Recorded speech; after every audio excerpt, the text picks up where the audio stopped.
my name's Steve. I'm a father of 3 and a social entrepreneur, and I coach executives and teams and help them with stress and underperformance. My favorite part of my job is working with different people. That's what I love.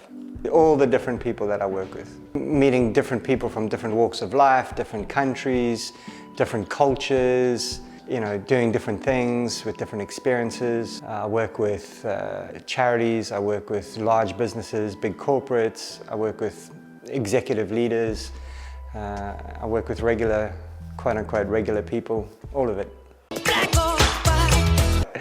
Both. Probably black. Oh, neither. Opportunity. No, money. Opportunity every time.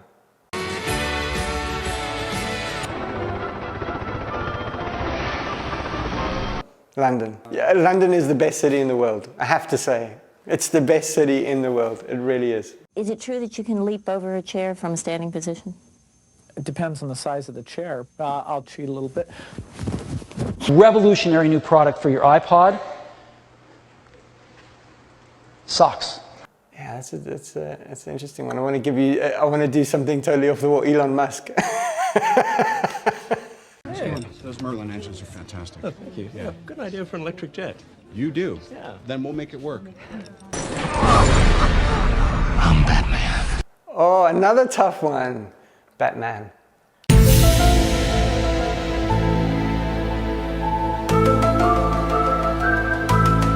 Is the world flat? Are we crazy? Who are these people? Do you know this kind of conspiracy theory about world is flat? There's a book. Yeah, there's a whole bunch of people that think the world is flat. Yeah, it's. So follow me, you could about the door. I'm doing 500, I'm out of control. Money, sex, and power, all the same thing. So I think for me, the 2 things that are really evolving quickly with companies is technology and culture. Those are the 2 things. We're becoming global.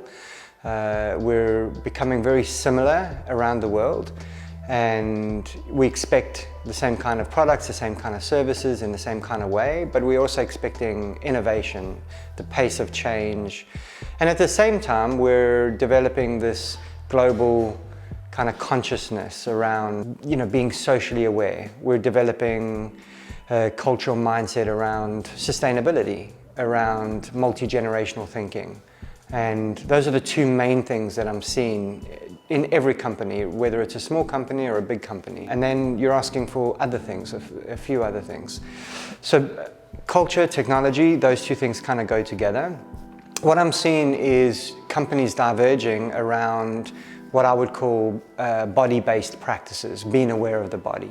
So some companies are understanding that we are a body. I don't just have a body, and so it means that I need to take care of my body. I need to be healthy, I need to think clearly, I need to think clearly under pressure.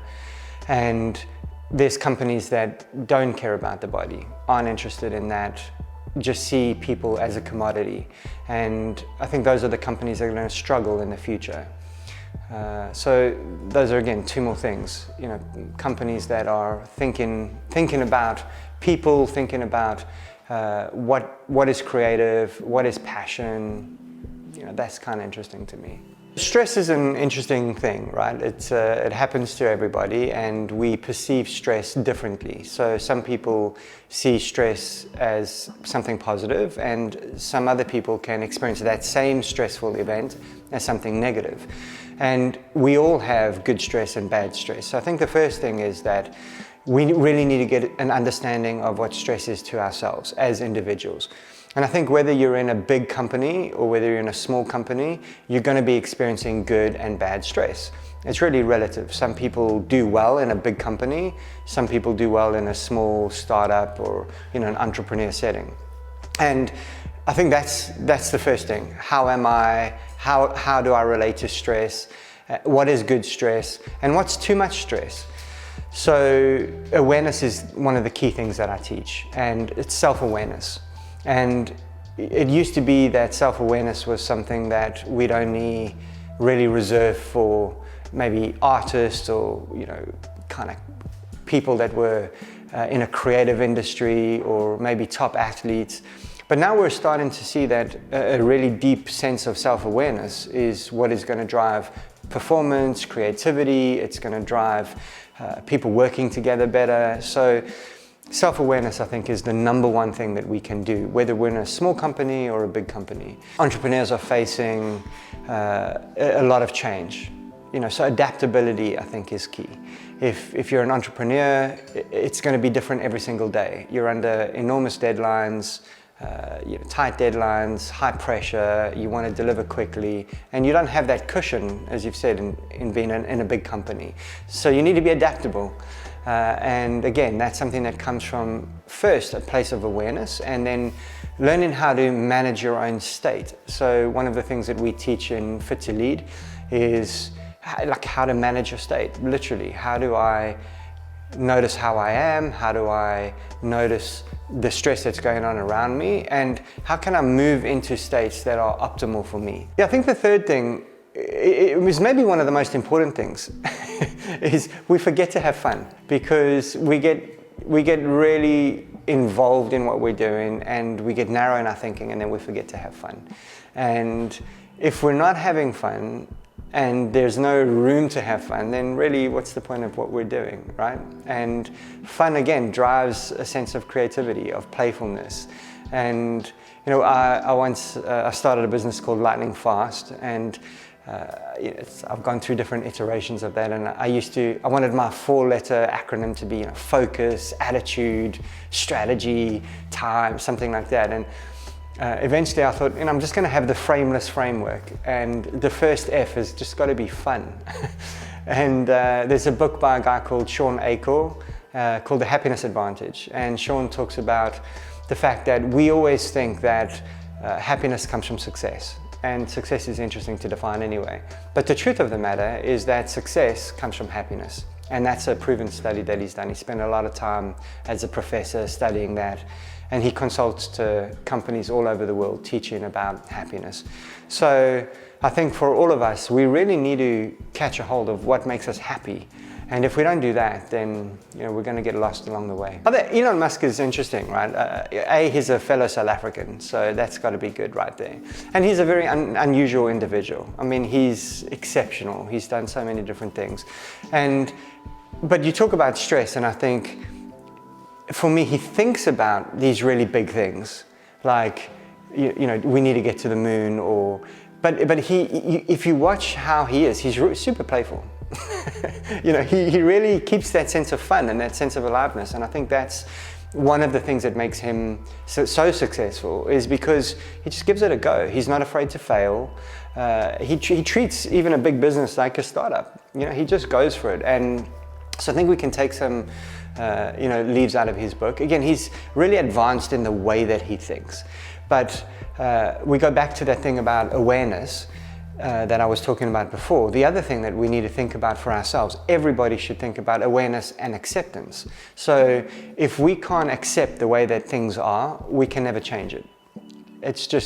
We need to really be accepting what is here right now. So if you're a small-time business entrepreneur and you've got big dreams, keeping sense of that dream, keeping hold of that vision, keeping sense of fun, but also accepting reality. And okay, on one sense, we don't want to accept reality, especially if we're in a startup or we're doing something, because the world is changed by people that nobody explained that it was impossible. They just went out and did the impossible.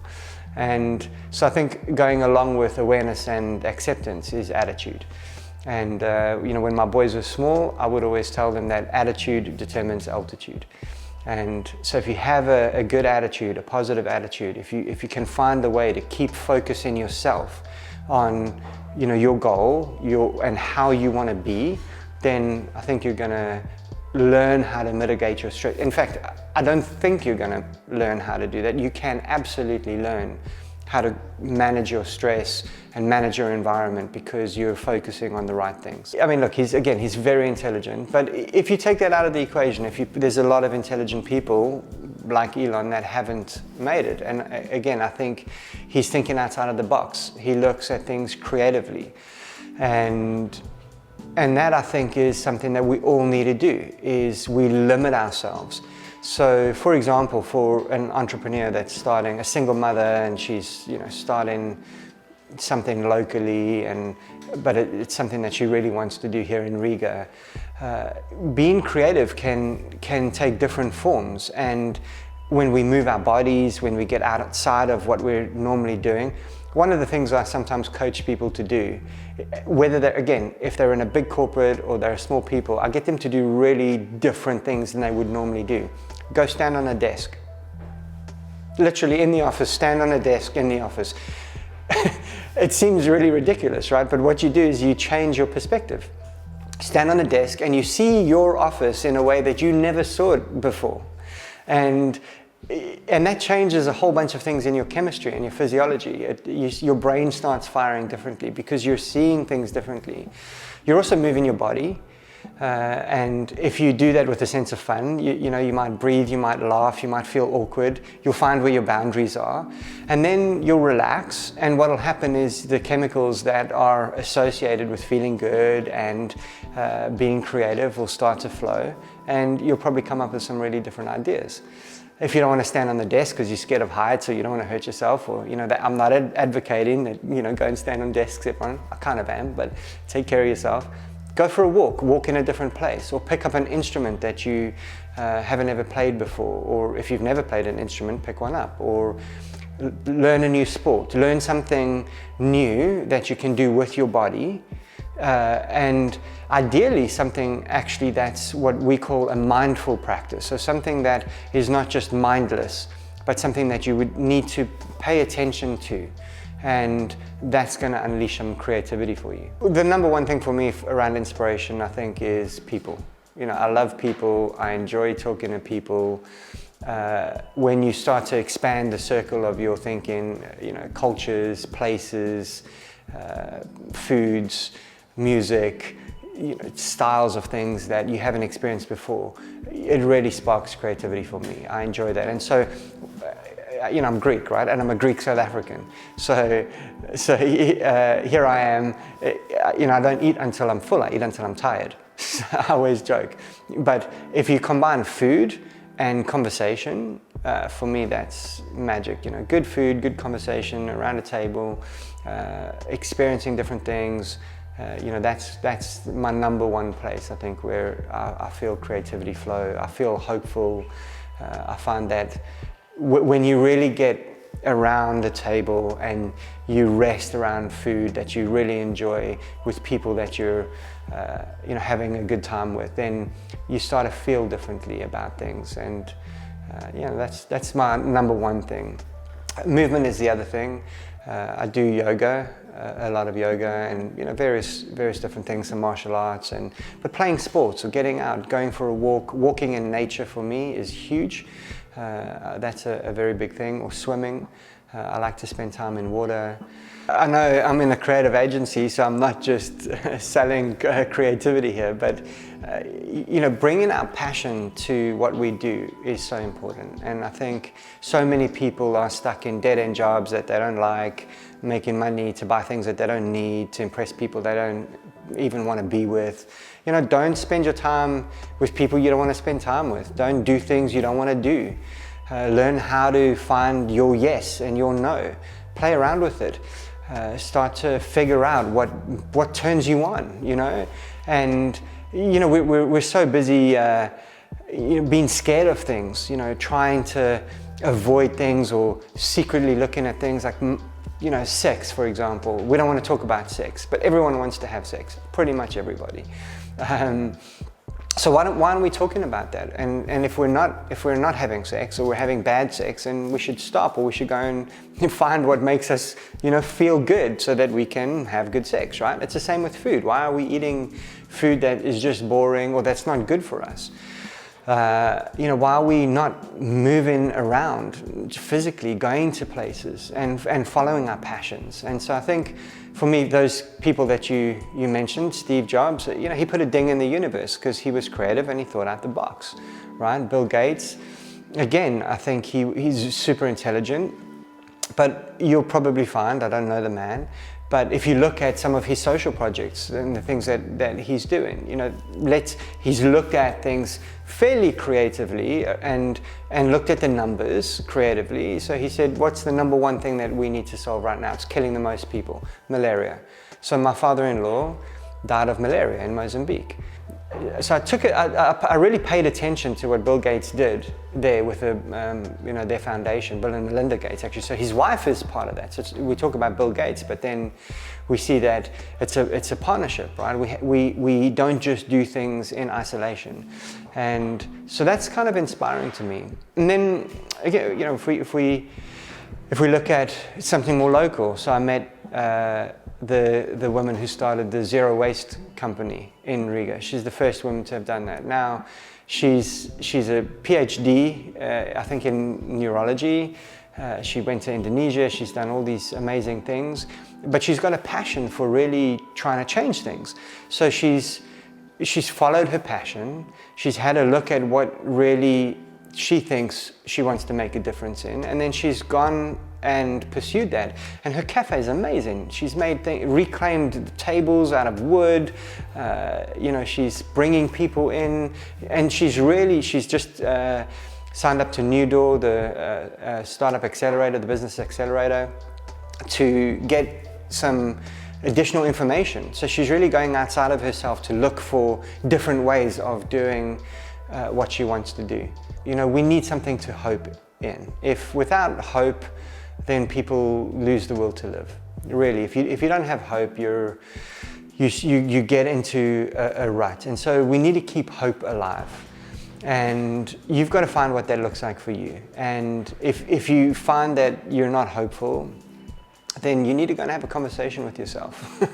And there's one person that you're with from cradle to grave, beginning to end, and that's yourself. And so we need to take responsibility for that. And I think people that really take responsibility for finding their own hope, hanging on to their own hope, and pushing forward are the people that really make it and then give hope and inspiration to other people. And so for me, that's what happened in South Africa. And you know, my inspiration in South Africa is Nelson Mandela. So I grew up in apartheid South Africa, and I didn't know what I didn't know. I really had no idea until I came to the UK. I was 21. I happened very thankfully to have a British passport. So my father fought in the Royal Navy during the Second World War, so he was a British citizen. So that's a little bit of luck, right? And for me, and I think England's a phenomenal country. So I've lived in England for more than half my life now. So now I'm this Greek South African who was married to an American at one point, and all my kids were born in the UK, and I've lived in the UK. So I'm really a scrambled omelette mix of different things. And I didn't know what I didn't know. I was ignorant. And as I started to talk to people, which is one of the things that I said I like to do, and listening to people's point of view, I started to slowly learn new things and come to an awareness of, well, the way that I saw things wasn't actually true. And that also took a little bit of courage. I think there's this conversation that we have to have about courage and having courageous conversations. I think that's something that gives people hope. If we're courageous, then we inspire people around us. And one of the things I think that really sparks a courageous conversation is kindness. You know, we all have a chance to be kind every day. And I can be a real dick sometimes, you know, really. Just like everybody, I suppose. I get stuck in what I'm doing, I'm so focused, and I don't pay attention to people. And so for me, I keep constantly trying to come back to finding ways to listen, finding ways to review. How did I do there? Am I happy with that? You know, honestly, is this the person that I want to be? Is this how I want to be? And I keep refining that and going back to inspirations like Nelson Mandela. And as I find people that give me inspiration, so I read his book, The Long Walk to Freedom, and it's one of the best books I've ever read. Now, other people might not think that, or, you know, I grew up, my parents thought that he was a terrorist, right? And in some senses, he was. But anarchy, rebellion, the right to dissent, the right to think, the right to freely express ourselves. These are hard-won freedoms that we need to hang on to. And I guess that leads to respect. We need to learn some respect. And I think people who don't know how to respect, sooner or later they get the teeth knocked out of them. They find themselves on the floor. And if they're willing to learn, then you can harness something different. And then that takes humility. So we've got all these big words going on: humility, respect, courage, kindness.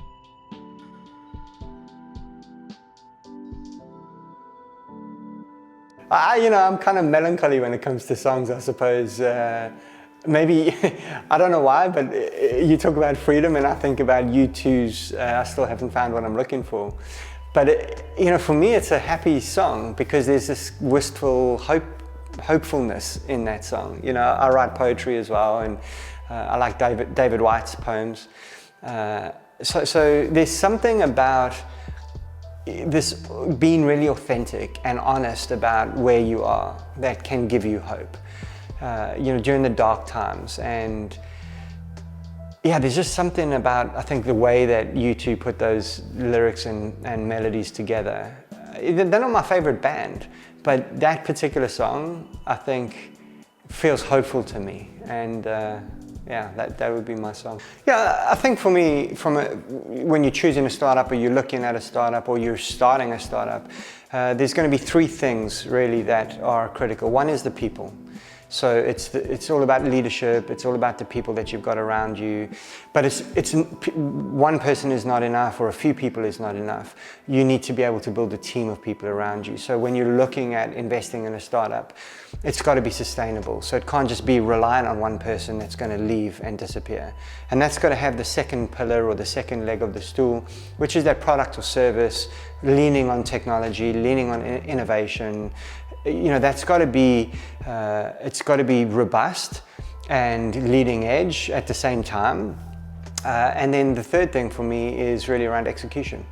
So you can have really good people, and you can have a really good idea, really good product and service. You've got the best technology, you've got the right investment, but you don't know how to execute, or you just don't execute, or you're not focused on execution, then you're going to end up failing. But I think if you can get the right people focused around the right idea, with the right technology and business operations executing, then you're going to be successful. I've been in technology for over 25 years.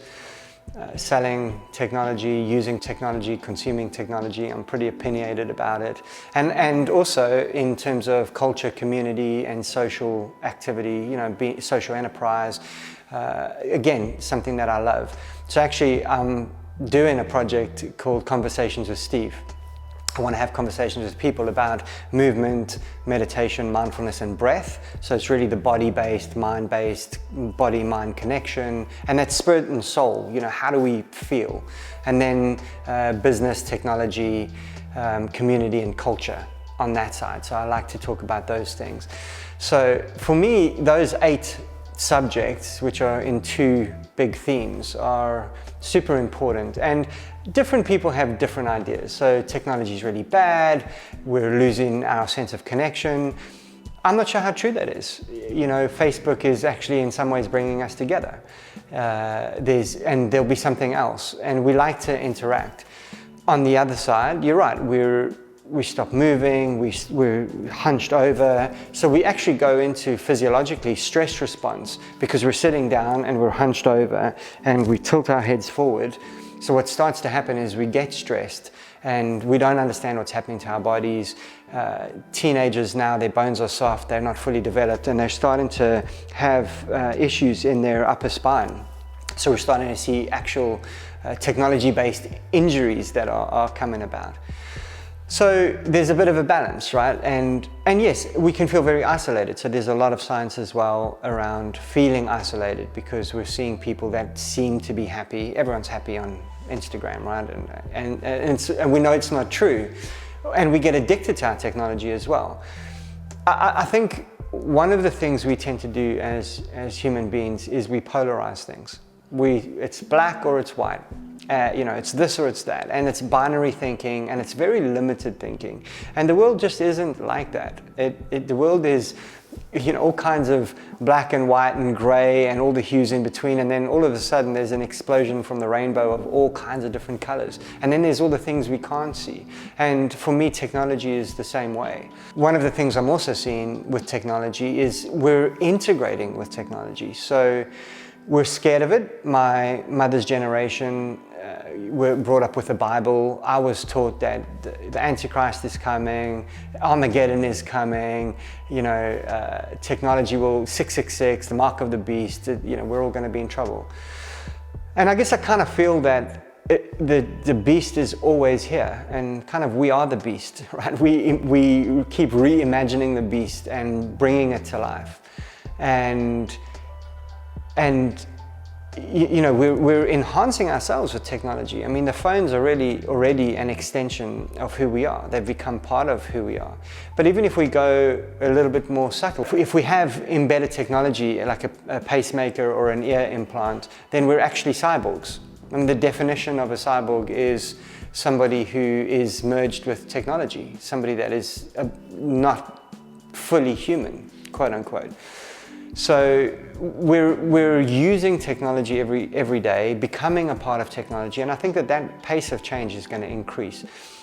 I genuinely think that we're pretty much the last few generations of free-range humans. My grandkids maybe, my great-grandkids maybe, but I think probably my grandkids will be the last kind of the free-range humans. And we're going to arrive at a point where AI will become self-aware. That's going to happen, and the technology is going to be looking at us as human beings and evaluating us and saying, you're kind of messing up the planet, you're unhealthy, you're destroying yourselves, and it'll think faster than us. And we're faced with a very interesting moment in time. And the domain of humans, I think, is going to be creativity. It's going to be being human. I've got a watch on that is a Swiss engineered watch. It's mechanical. And something really interesting about that is when something's mechanically engineered, it can only be 98, 99% efficient. It can't be 100% efficient. And there's something about organic, natural ways of doing things that is beautiful. And I think in the future, the technology is going to be coming to us and saying, what does it feel like to be human? What is it? Tell us, what is it like to feel? What is it? Tell us about creativity. How do you feel about music? And so I think being scared of technology is a mistake. And I think overly relying on technology is a mistake. Finding the balance, I think, is what's important, and remembering how to feel. One of the things I do in my job every single day is I ask people how they feel. How are you? How do you want to be? How do you feel? You'll find me asking that question a lot. How do you feel? How do you feel about that? And what's really surprising with that question, people don't know. People have completely lost touch with their feelings. They don't know how they feel. It's a shocking thing. Generally, it's, yeah, I'm okay, I'm fine. And Latvia, people are quite closed. I did a workshop this weekend, and Latvians tend to be a little bit more insular. They don't answer questions easily. They're a little bit more shy. But one of the exercises, I do a lot of exercises where I get people doing things, and it's to find a partner, somebody that you haven't spoken to, and debrief about what we just did. And so they start having a conversation, and they didn't stop talking. I think this excitement of talking to somebody new in a safe environment where we can really express ourselves, it was really great to watch. People coming out of themselves and thinking about how they were feeling. I think that's really cool. I had a boss once who said, I never worry about things I can't change. And I guess it's kind of true, right? We shouldn't worry about those things, but we shouldn't also sit back and say, well, I can't change that, or that's not my job. We also spend a lot of time saying, well, that's not my job, that's not my job, that's not my job. And really what we're doing is we're walking around on the planet, and we're saying somebody should do that, and oh, somebody should do that, and somebody should fix that, and somebody should think about that. And then if we're really paying attention, we're going to realize that we are that somebody.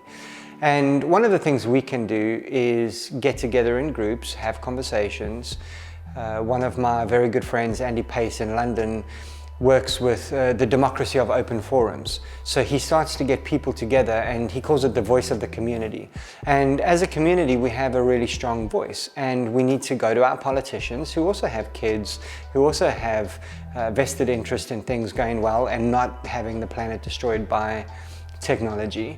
And we need to look at laws and policies that can help us to start to regulate the way that we're deploying technology. I think it is fairly dangerous. Again, we've talked about Elon Musk. He says, one of my favorite interviews, somebody asked him about AI and the machines, and he said, don't kick the machines, don't do it, don't be angry, don't just, don't do it. And he knows, right, that those, as you said, those machines are gonna learn, they're gonna start becoming self-aware. And there's a big difference between AI and machine learning, but those two things will also start to converge. And what we can do is be curious, ask questions, start thinking in collaboration with other people. But again, I do think that there's hope, and there's nothing new under the sun, right?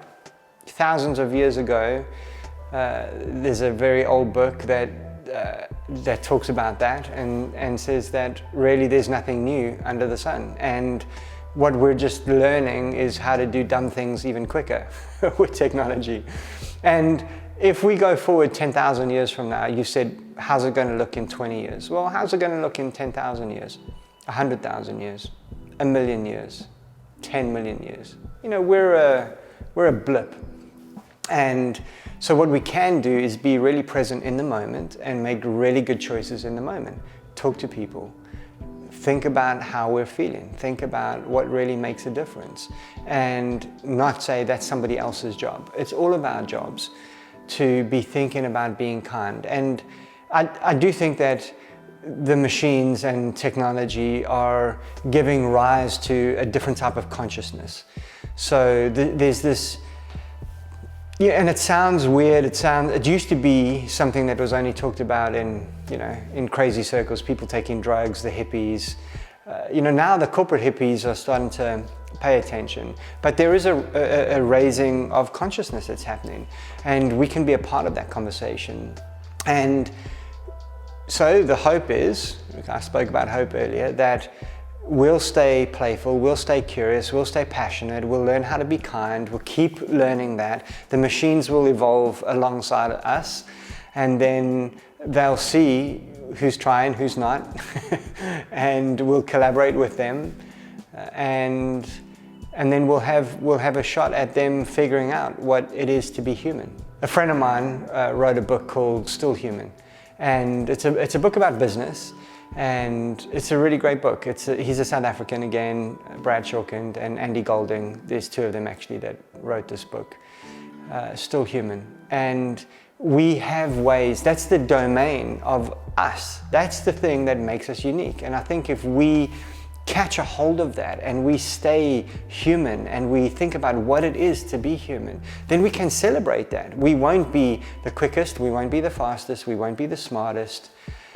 So we can be the most human, which means appreciation, gratitude, having fun, staying creative, staying playful, staying energetic, showing up as our best selves. And I think that's the best future that's possible, and that's the future that I'm aiming at and hoping for. We're going to constantly move between centralization and decentralization. That happens in every industry, in every technology. And in the laws of the universe, expansion and contraction. It happens in our bodies, it happens in our relationships. We're born, we grow old, we die. Expansion and contraction, cycles of life, movement towards life and death. So the best thing that we can do is follow those cycles, move with those cycles. We can follow nature, and then we can follow the cycles that are going to happen with things like blockchain. That's centralization. The internet consolidated things, brought together information, and blockchain is the next big technology that's going to do a lot of those things for us. And I think it'll help us democratize things. The number one thing that we can really hang on to is information, freedom of information, and making sure that we're not overly governed. So there needs to be some governance, but we again need to catch a hold of what freedom is. And you're right, people want to be free. I don't think people really understand what freedom is. They don't understand it. And our freedoms are hard fought for, hard won things. You know, my father, as I said, was in the Second World War. I mean, we can say who won the war. Nobody won the war. Everybody lost. It's terrible. If the machines rise up and it becomes like Terminator, then everyone's going to lose. There'll be death and destruction. So what we can do is be human, follow the cycles, follow the patterns, be forward thinking, embrace technologies as much as we can embrace, while simultaneously embracing being human. And I think being hopeful, you know, I think there's two kinds of people in the world. Those who can count and, no, I'm kidding. There's three kinds of people in the world, those who can count and those who can't. That's how that joke's supposed to go. There's two kinds of people in the world. There's people that live in this terrible, dark, cold, angry world where it's full of hatred and people are against them and it's hopeless and it's a really bad, angry, awful world. And then there's people that live in a world that's exciting and hopeful and full of possibility, and it's passionate and it's creative and there's something happening. And you know, those people both live in the same world, right? Same world. It's just how we look at things, and we see things through our feelings. That's how we see the world. So you can be the kind of person that things happen to, or you can be the kind of person that goes out and happens to things. And that's the kind of people that we need to be. We need to go out and be passionate, be creative, figure out what we love and get on with it. What did I say to myself 20 years ago? Invest in Google. Yeah, it's. I think 20 years ago, if I look back, one of the defining moments in my life was I was in my early 30s. I was a director. I was young, so I was very young. They said to me, you know, Steve, do you realize that people work their entire lives to become a director in a company like this, and you know you've done it at 35. But I was tired. I was unhappy. I was unhealthy. I was being my passionate self, the self that you see now, but I was slowing down and I was becoming unhealthy. And the number one thing that I would say to myself, which is the same thing that I would say to young people, is look after your health. Don't sacrifice your health for wealth. It's not worth it, because what we do is we spend our time making money and making wealth, and then we spend our wealth and our money trying to get back our health. So you don't have to do that. And again, one of the things that my business partner Celine and I do is we teach people how to focus on the now, be in the present, be happy, be balanced, be creative, have fun, and don't sacrifice your health for wealth. I think that's the number one thing that I would say to people.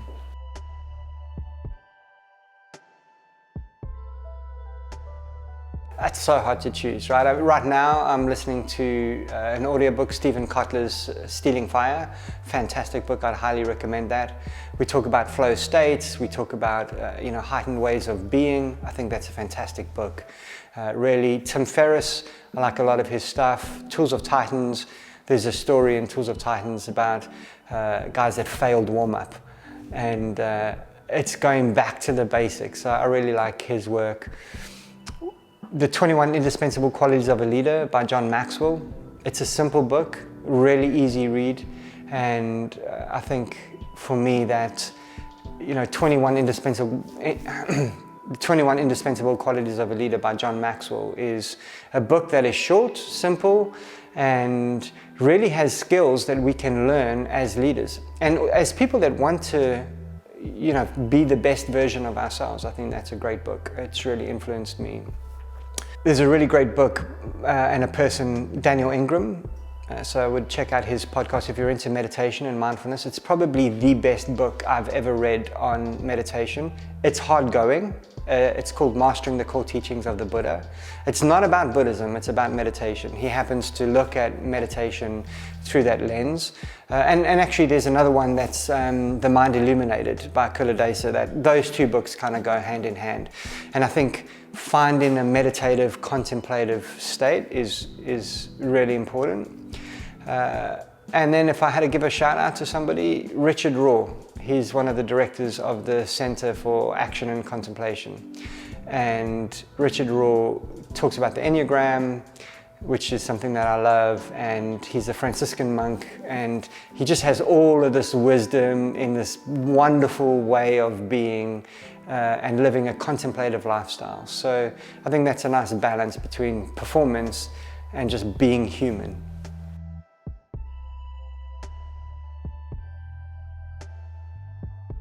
Okay, so I'm in Riga for a number of reasons, but my main reason, I came to Riga by invitation from New Door, which is an incubator, business accelerator, and working with startups and entrepreneurs.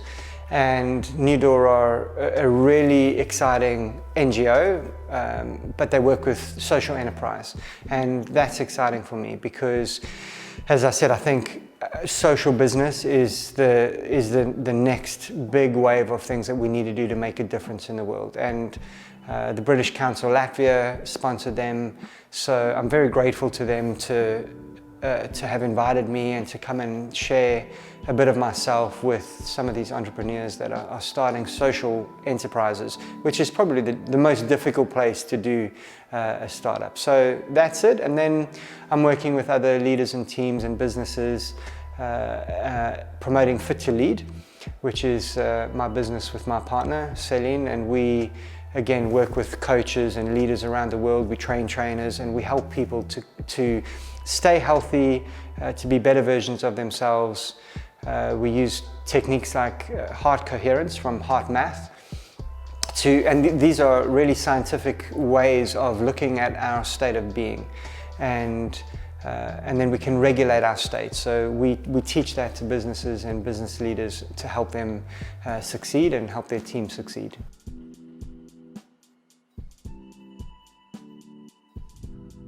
What I think about the agency Tribe, it's such a cool place. Tribe is exciting, you guys are friendly, showed me around. I think the artwork is amazing. I love the fact that you're friendly and creative and passionate, clearly, about what you do. And I'm really grateful to be invited to be speaking at Tribe, yeah.